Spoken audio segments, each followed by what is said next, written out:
लीजिए सुनिए शरत चंद्र चट्टोपाध्याय के लिखे उपन्यास देना पावना के 24वें भाग को मेरी यानी समीर गोस्वामी की आवाज में। शराब का भरा हुआ प्याला अनादर के साथ लौट गया। ये देखकर प्रफुल्ल ने व्यंग किया। व्यंग करने की बात ही है। लिवर की भयंकर वेदना और चिकित्सक के जोर देकर मना करने से जीवानंद के जीवन में ये अभिनय पहले भी हो चुका है, किंतु अपनी इच्छा से स्वस्थ शरीर से मदरा के बदले चाय पीकर घर के बाहर निकलना पहली घटना थी। सारा संसार जीवानंद को किरकिरा लगा और शांति कुंज के घनी छाया से घिरे मार्ग के बीच उसने जिधर देखा उसी तरफ एक अस्फुट दर्द भरा स्वर आकर जैसे उसके कानों में बजने लगा। उसे ये पता न था कि उसके परंपरागत जीवन के नीचे उसी का और भी एक सच्चा जीवन बचा हुआ है। फाटक पार कर जब वो मैदान के रास्ते में निकल कर आया, उस समय संध्या का धूसर आकाश धीरे धीरे रात में बदल रहा था। एक ओर सूखी नदी की बालुकामय सूखी रेती टेढ़ी मेढ़ी होकर दूर अदृश्य हो गई। राह में कोई पथिक नहीं है। खेतों में मैदान में किसान अब नहीं दिखाई पड़ते। चरवाहे बालक दिन भर गाय चराकर घर को लौट गए हैं। संध्या के आकाश के नीचे निर्जन पृथ्वी की ये मूर्ति आज उसे अत्यंत करुण और अद्भुत जान पड़ी। इसी राह में ऐसी ही निर्जन संध्या में वो और भी कई बार आया गया है, किंतु इतने दिनों तक पृथ्वी माता ने जैसे ये अपनी शांत दुख की छवि मतवाली शराबी की लाल आंखों से भयभीत हो संकोच के साथ छिपा रखी थी। उस पार के धूप से जले हुए मैदान के ऊपर से गर्म वायु आकर बीच बीच में उसके शरीर को छू जाती थी। कुछ भी नया नहीं है। उसी ओर देखकर अकस्मात रुंधे गली की रुलाई से जैसे उसका हृदय भर उठा। वो मन ही मन कहने लगा, माता पृथ्वी, अपने दुख से तपे हुए गर्म निश्वास को तुम किस लज्जा से अब तक दबाए हुए थी। मुझे नीच पाखंडी समझकर जानने नहीं दिया। संसार में अपना कहने को मेरा कोई नहीं है। अपने को छोड़कर और किसी के सुख या दुख में मैंने भाग नहीं लिया। ये भी क्या मां मेरा दोष है?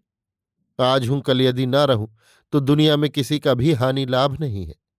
ये बात क्या तुमने कभी सोची है मां? ये बात उसने किसके आगे कही? मां कहकर उसने किस खास व्यक्ति को पुकारा? जान पड़ता है वो स्वयं ही ठीक तरह से ये नहीं समझ पाया।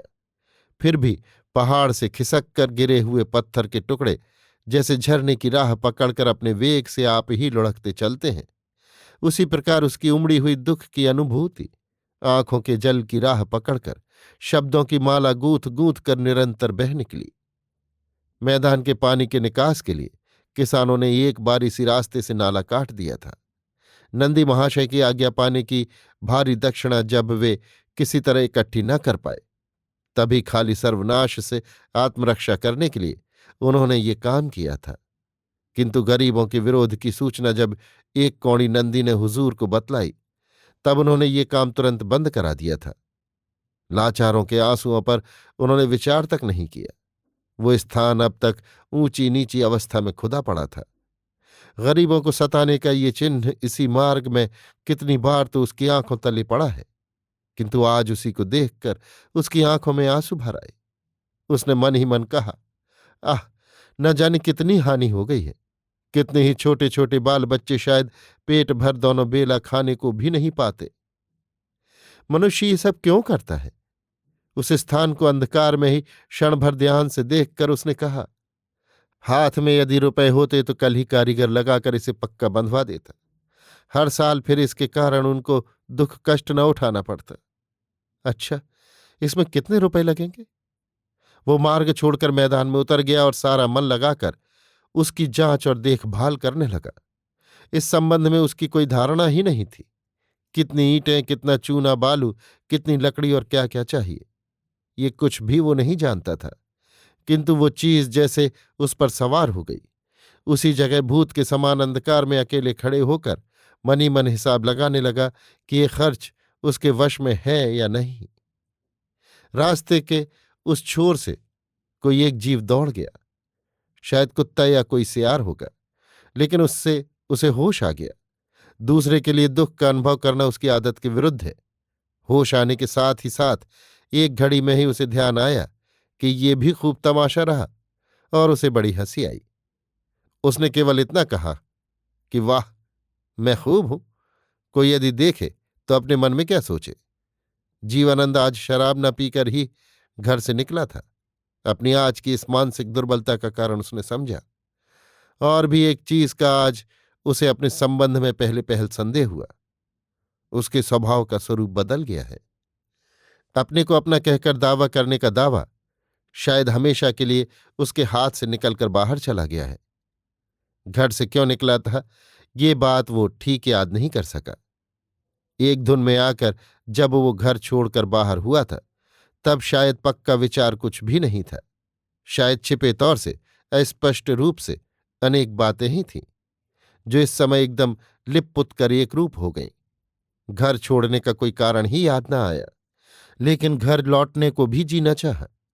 कुछ दूर आगे बढ़कर रास्ता छोड़कर जो पगडंडी मैदान के ऊपर से कोना बनाती हुई चंडीगढ़ के दक्षिण की ओर घूम गई है, अंधकार में उस राह पर उसने पैर बढ़ाया।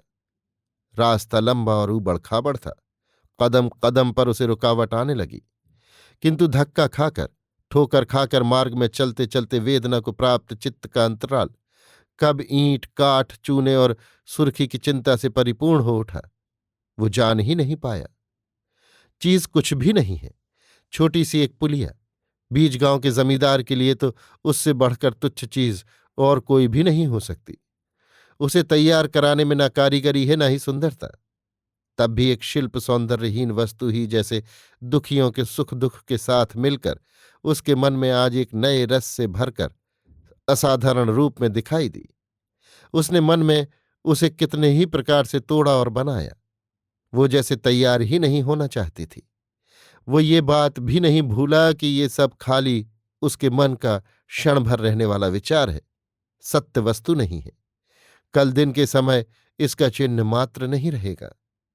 उत्सव के बीच गोपन शोक की तरह वो कहीं पर जैसे गड़ती ही रही, लेकिन रात भर के लिए इस लड़कपन को वो किसी प्रकार भी छोड़ नहीं सका। विचारों को धक्का देकर कल्पना के बाद कल्पना को वो बराबर जोड़ता चलने लगा। सहसा काले आकाश में चंडी मंदिर का शिखर दिखाई दिया। छोटा दरवाजा उस समय भी खुला पाकर उसने चुपचाप उसके भीतर प्रवेश किया। देवी की आरती समाप्त हुए देर हुई। मंदिर का दरवाजा बंद है। सारे आंगन में घोर अंधकार है। केवल नाट मंदिर में एक किनारे टिमटिमाता हुआ एक दीपक जल रहा है। जीवानंद ने पास जाकर देखा, 4-5 आदमी मच्छरों के भय से चादर ओढ़े सो रहे हैं। केवल एक आदमी खंभे की आड़ में चुपचाप बैठा माला जप रहा है। जीवानंद ने और भी कुछ पास जाकर उस आदमी को देखने की चेष्टा करते हुए कहा, तुम कौन हो भाई? अंधकार में अनुमान से जीवानंद के बहुत उजले साफ कपड़े देखकर उस आदमी ने उसको भला आदमी समझा। कहा, मैं एक यात्री हूं बाबू साहब। ओह, यात्री हो? कहाँ जाओगे? जी, मैं श्रीपुरी धाम जाऊंगा। कहाँ से आ रहे हो? ये लोग जान पड़ता है तुम्हारे साथी हैं। ये कहकर जीवानंद ने उन सोते हुए लोगों की ओर उंगली से इशारा किया। उस आदमी ने गर्दन हिलाकर कहा, जी नहीं, मैं अकेला ही मानभूम जिले से आ रहा हूं।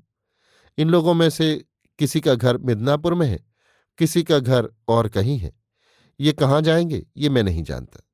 2 आदमी तो आज दोपहर को ही यहां आए हैं। जीवानंद ने पूछा, अच्छा, कितने लोग यहां रोज आते हैं?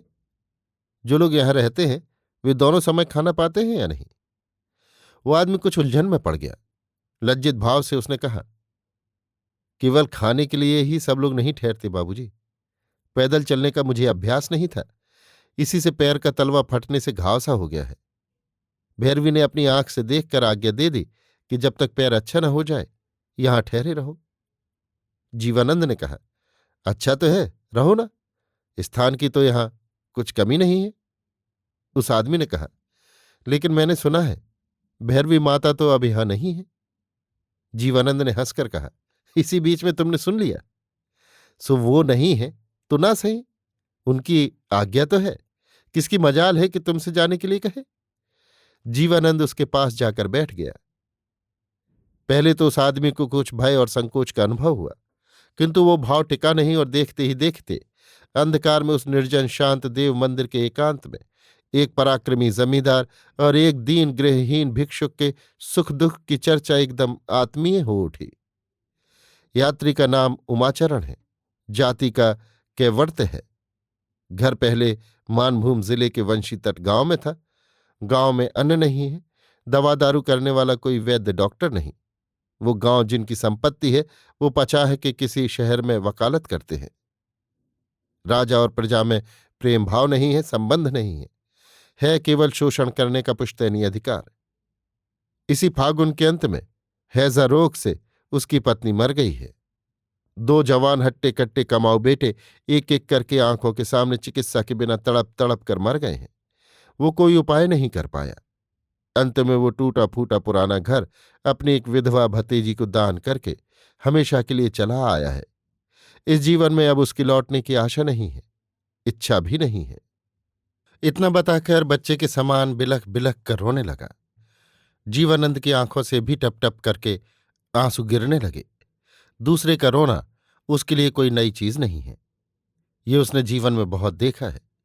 किंतु उस रोने ने किसी दिन जरा सा दाग भी उसके दिल पर नहीं डाला।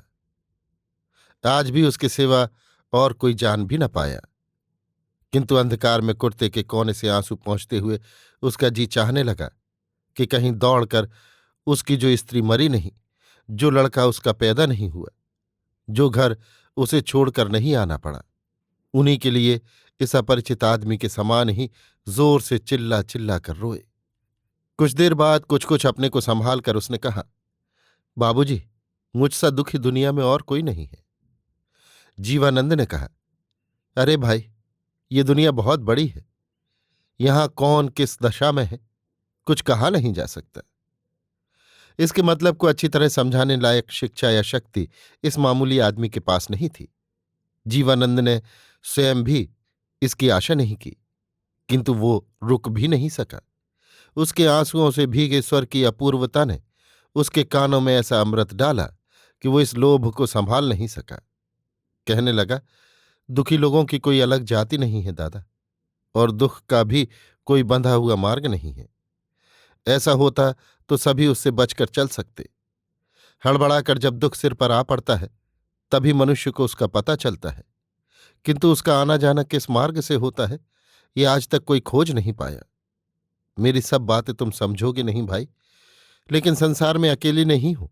कम से कम तुम्हारा एक साथी तुम्हारे पास ही है, तुम उसे पहचान नहीं पाए।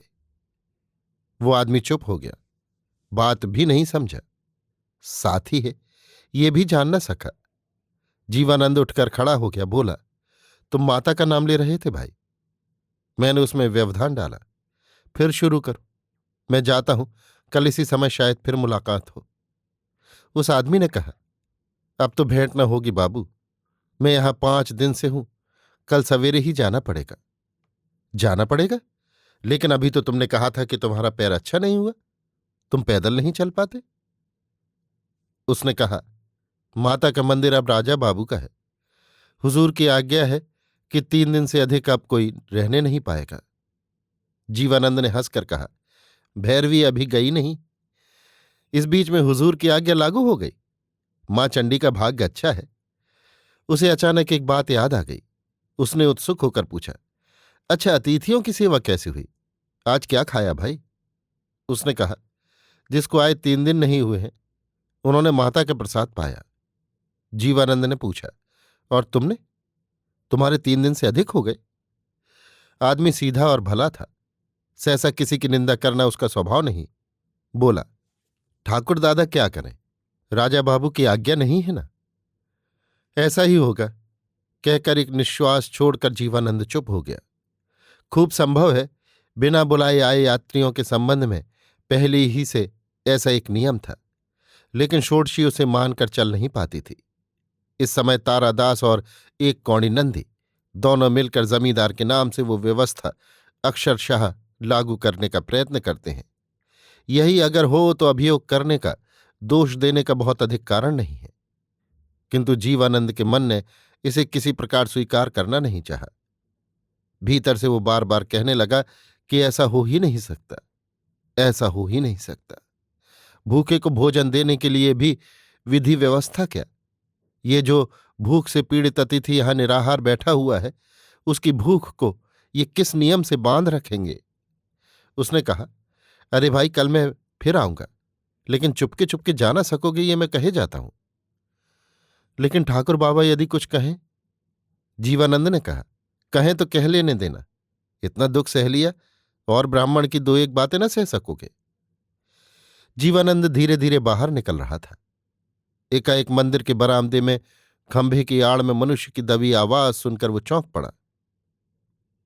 पहले उसने समझा एकांत में कोई आराधना करने आया है, लेकिन इतने में कुछ बातों की भनक उसके कानों में पड़ गई। एक आदमी कह रहा था, हमारी मां का जिसने सर्वनाश किया है, उसका सर्वनाश किए बिना हम किसी प्रकार न छोड़ेंगे, ये कहे देता हूं। दूसरे आदमी ने उत्तर दिया, माता की चौखट छूकर शपथ खाता हूं काका, फांसी पर चढ़ना पड़े तो उस पर भी चढ़ जाऊंगा। और एक आदमी ने कहा, हमारे लिए फांसी क्या है? मां चली जाना चाहती है, वो पहले चली जाए। अंधकार में जीवानंद ने इन आदमियों को न पहचाना और न आवाज को ही पहचाना। फिर भी उसे मालूम पड़ा जैसे एक आदमी का स्वर उसने कहीं सुना है। एकदम अपरिचित नहीं है वो। कोशिश करने से शायद उसे वो आदमी याद भी आ जाता, किंतु आज उसका मन ही उधर नहीं गया।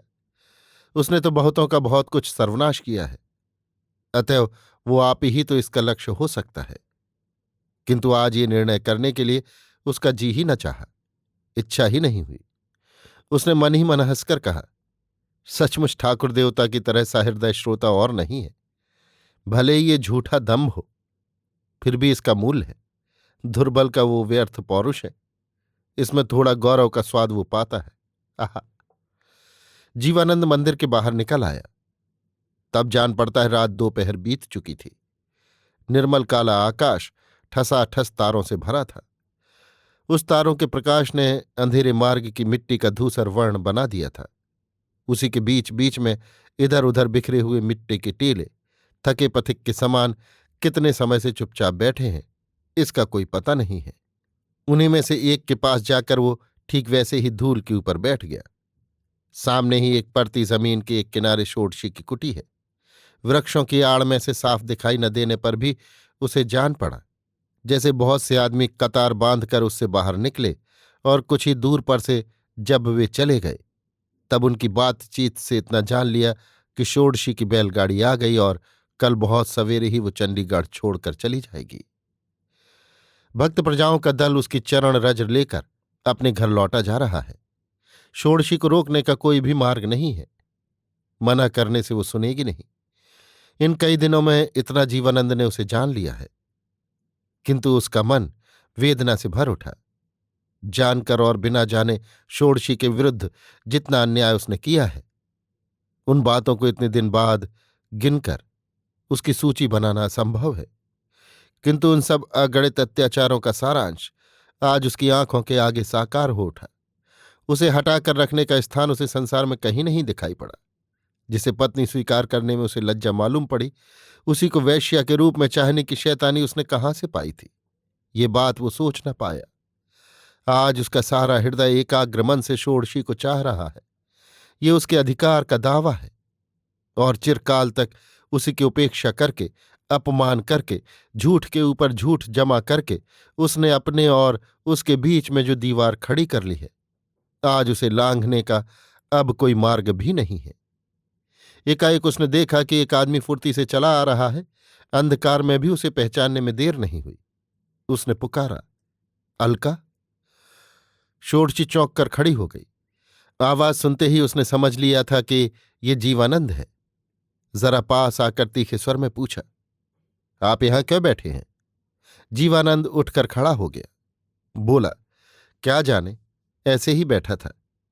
तुम जाने के पहले देवी को प्रणाम करने जा रही हो, चलो मैं भी तुम्हारे साथ चलूं। इस एक ही दिन के भीतर उसके स्वर में कैसा अद्भुत परिवर्तन हो गया है। षोडशी विस्मय से मौन हो रही। क्षण भर बाद बोली, मेरे जाने में खतरा है, ये तो आप जानते हैं। जीवानंद ने कहा, जानता हूं, किंतु मेरी ओर से बिल्कुल नहीं है। आज मैं अकेला और बिल्कुल निहत्था हूं। कोई शस्त्र मेरे पास नहीं है, एक छड़ी भी साथ नहीं है। षोडशी ने कहा, ये मैं सुन चुकी हूं। प्रफुल्ल बाबू आपको ढूंढने निकले थे। उन्हीं से सूचना मिली कि आप निहत्थे ही अकेले घर से निकले हैं। और जीवानंद ने कहा, और सनक में शराब पिए बिना ही निकल पड़ा हूं, यही ना? षोडशी ने कहा, जी हां, किंतु चंडीगढ़ में ये काम आप फिर भविष्य में न कीजिएगा। जीवानंद ने कहा, ये काम मैं रोज करूंगा और जब तक जीता रहूंगा तब तक करूंगा।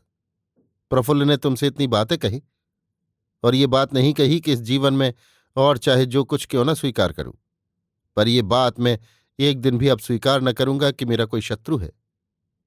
षोडशी मौन होकर खड़ी रही। कोई युक्ति लेकर तर्क नहीं किया। इसके स्थायी होने के बारे में भी कोई प्रश्न नहीं किया। जीवानंद के चेहरे के भाव को वो अंधकार में देख न पाई, किंतु ये उसका अद्भुत कंठस्वर आधी रात में इस सुनसान मैदान के बीच उसके दोनों कानों में एक अद्भुत सुर में बजने लगा। कुछ देर बाद उसने कहा, मेरे साथ मंदिर जाकर आपको क्या लाभ होगा? जीवानंद ने कहा, कुछ नहीं, केवल जब तक तुम यहां हो तुम्हारे साथ रहूंगा, और जब जाने का समय होगा तब तुमको गाड़ी पर चढ़ाकर मैं घर चला जाऊंगा। षोडशी तुरंत कुछ उत्तर न दे सकी। जीवानंद ने फिर कहा, जाने के दिन अब तुम मुझ पर अविश्वास न करो अलका। मेरे जीवन का मूल्य तुम जानती हो। शायद अब फिर भेंट भी न होगी। मुझ पर तुम कितनी ही प्रकार से दया करती हो। अपने अंतिम दिन तक मैं उन्हीं सब बातों को याद करता रहूंगा। षोडशी ने कहा, अच्छा आइए। कहते हुए षोडशी आगे बढ़ी। 2 मिनट के लगभग चुपचाप चलने के बाद जीवानंद ने कहा, लोग कहते हैं वो दया के योग्य नहीं है। अच्छा अलका, दया के लिए योग्यता अयोग्यता क्या है? दया जो करता है वो तो अपने ही स्वार्थ से करता है। नहीं तो दया पाने की योग्यता मुझ में थी। इतना बड़ा दोषारोपण तो मेरा बड़े से बड़ा शत्रु भी नहीं कर सकता। तुम तक नहीं कर सकोगी। षोडशी ने कोमल स्वर में कहा, मुझसे बढ़कर शत्रु आपका शायद संसार में और कोई नहीं है। जीवानंद ने कहा, ना। मंदिर में प्रवेश करने के बाद जीवानंद एकाएक कह उठा, मजा देखो अलका, जिनके अपने लिए अन्न नहीं है, संसार में वे ही दूसरे के अन्न में सबसे बड़ी बाधा है। षोडशी के जिज्ञासापूर्ण मुख से घूम कर देखते ही जीवानंद ने कहा, मैं अब तक किसी मंदिर में बैठा था। भैरवी नहीं है, अब जमींदार ही करता धरता है। इसी से हुजूर का नाम लेकर इसी बीच में यात्रियों को 3 रात ही ठहरने की अनुमति दी है। उसी के मुख से सुना कि हुजूर के कड़े हुक्म से आज उसका खाना पीना बंद है। वो बेचारा भूखा बैठा चंडी का जाप कर रहा था। हुजूर का कल्याण हो, कल सवेरे ही उसे वहां से चला जाना पड़ेगा। अब उसके दोनों पैर रहें चाहे ना रहें। षोडशी ने कहा, जान पड़ता है मेरे बाप ने हुक्म दिया है। जीवानंद ने कहा, केवल तुम्हारे बाप ने क्यों, गरीब दुखियों के ऊपर दया करने के लिए अनेक बाप इस गांव में हैं, और हुजूर की कीर्ति तो स्वर्ग पृथ्वी सब जगह छा गई है। उस आदमी के पास बैठे बैठे यही सोच रहा था अलका कि तुम्हारे जाने के बाद सन्यासिनी के आसन पर बैठकर इन सब दुष्टों की मंडली जो तांडव कांड करेगी, जो नंगा नाच नाचेगी, उसे मैं किस प्रकार संभालूंगा। षोडशी चुप रही। जीवानंद खुद भी बहुत देर तक मौन रहकर मन ही मन न जाने क्या क्या सोचने लगा। अकस्मात वो कह उठा, मुझे तुम्हारी बड़ी आवश्यकता है अलका। 2 दिन भी क्या और तुम्हारा रहना नहीं हो सकता? षोडशी ने केवल शांत स्वर में कहा, नहीं। इसके बाद वो बंद मंदिर के द्वार पर बड़ी देर तक प्रणाम प्रार्थना करके लौट कर आई। तब जीवानंद ने कहा, और 1 दिन ही सही। षोडशी ने कहा, ना। जीवानंद ने कहा, तो फिर मेरे सब अपराध यहीं खड़े होकर आज क्षमा कर दो। षोडशी ने कहा, लेकिन क्षमा की क्या आपको बहुत आवश्यकता है? जीवानंद ने क्षण भर सोचकर कहा, इसका उत्तर देने की शक्ति आज मुझ में नहीं है। इस समय केवल यही विचार मेरे मन में छाया हुआ है अलका, कि क्या करने से मैं तुमको और 1 दिन भी रोक सकता हूं। ओह, जिसका अपना मन पराए हाथ चला जाता है, संसार में उससे बढ़कर निरुपाय और कोई नहीं। मुझे सबसे बड़ा दुख यह है कि लोग जानेंगे मैंने ही तुमको सजा दी है। तुमने उसे सहन किया और चुपचाप चली गई हो। तुम जाने से पहले अपनी मां चंडी को ये जताती जाओ कि इससे बड़ा झूठ और नहीं है। षोडशी कोई उत्तर न देकर बाहर आने के लिए तैयार हुई। जीवानंद ने दोनों हाथ फैलाकर कहा, अपने देवता के सामने खड़े होकर आज ये बात मुझको कह दो कि क्या करने से मैं तुमको केवल एक दिन और रोके रख सकता हूं, उसके बाद तुम। षोडशी ने पीछे हटकर कहा, चौधरी महाशय, आपके प्यादे क्या कोई नहीं है जो आप इतनी अनुनय विनय कर रहे हैं? आप तो जानते हैं मैं किसी के पास नालिश नहीं करूंगी। जीवानंद मार्ग छोड़कर हट गया। उसने क्रोध नहीं किया, पलटकर चोट नहीं की। विनय के साथ धीरे धीरे कहा, तुम जाओ। असंभव के लोभ में पड़कर अब मैं तुमको पीड़ित नहीं करूंगा, नहीं दबाऊंगा। मेरे प्यादे सभी हैं अलका, लेकिन जो आपसे पकड़ाई न देगा उसे जोर जबरदस्ती से पकड़कर उसका बोझ लादे घूमने का शौक अब मेरे शरीर में नहीं है। षोडशी ने रास्ता पाकर भी आगे पैर नहीं बढ़ाया। बोली, मैं कहाँ जा रही हूं ये जिज्ञासा अब आपको नहीं है? जीवानंद ने कहा, जिज्ञासा? जान पड़ता है उसकी सीमा नहीं है, लेकिन उसमें ज्वाला नहीं है अलका। मैं केवल यही कामना करता हूं कि वहां तुमको कोई कष्ट न दे। तुम्हारे ऊपर जो लोग अप्रसन्न हैं, तुम्हारे विरुद्ध, वे तुमको पूरी तरह भूले रह सके। एकाएक उसका गला रुंध गया, किंतु उसने अपनी दुर्बलता को स्थान नहीं दिया। क्षण भर में अपने को संभाल कर कहा, मैं जानता हूं कि जो आदमी अपनी इच्छा से त्याग कर जाता है उससे लड़ाई नहीं लड़ी जा सकती। तुमने जिस दिन हम लोगों के हाथ में चाबी दे दी उसी दिन से तुमसे हम सब लोगों की हार हो गई। तुम्हारे बल की आज सीमा नहीं है, फिर भी तो मनुष्य का मन नहीं मानता। जब तक जितने दिन रहूंगा मेरी ये आशंका कभी नहीं मिटेगी। षोडशी ने उसी जगह माथा टेक कर प्रणाम किया और जीवानंद के पैरों की धूल माथे से लगाकर कहा, आपके निकट मेरा अनुरोध है कि। क्या अनुरोध है अलका? षोडशी ने क्षण भर चुप रहकर कहा, इसे आप जानते हैं। जीवानंद ने जरा सोचकर कहा, शायद जानता हूं। शायद सोचकर देखने से जान पड़ता है सो कर ना पाऊंगा। आज ही कुछ देर पहले इसी मंदिर के अंधकार में खड़े होकर कोई दो आदमी देवी की चौखट छूकर कसम खा गए हैं कि जिसने उसकी मां का सर्वनाश किया है उसका सर्वनाश किए बिना वे चैन की सांस नहीं लेंगे। आड़ में खड़े होकर अपने कानों से मैंने सब सुना है। 2 दिन पहले शायद विचार होता कि वो आदमी शायद मैं ही हूं और तब चिंता की सीमा नहीं रहती, किंतु आज उसका कुछ भी ध्यान नहीं हुआ। क्यों, क्या हुआ अलका? ना, कुछ नहीं, कहकर षोडशी फिर सीधी खड़ी हो गई। अंधकार में जीवानंद नहीं देख पाया। सहसा षोडशी का मुख राख के समान रंगहीन हो गया। उसने कहा, चलिए जरा आज मेरे घर चलकर बैठना होगा। मुझे गाड़ी पर सवार कराए बिना मैं आपको घर नहीं जाने दूंगी। आइए। अभी आप सुन रहे थे शरत चंद्र चट्टोपाध्याय के लिखे उपन्यास देना पावना के 24वें भाग को मेरी यानी समीर गोस्वामी की आवाज में।